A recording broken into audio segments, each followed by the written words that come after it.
Nagbabala sa publiko ang Cybercrime Investigation and Coordinating Center at Department of Information and Communications Technology na mananagot ang sinumang mapatutunayang nagpapakalat ng maling impormasyon at fake news online hinggil sa mga pangyayari sa Senado kagabi.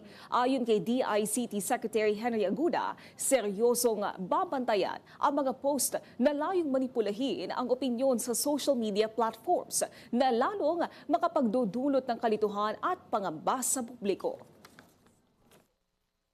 Magsasagawa ngayon ng close monitoring ang DICT at CICC sa mga posts o content na matatagpuang nanghihikayat na dagdagan pa ang gulo o maghasik ng karahasan. Ang ganitong uri ng aktibidad sa ating cyberspace ay hindi kailanman kukonsintihin ng DICT at CICC.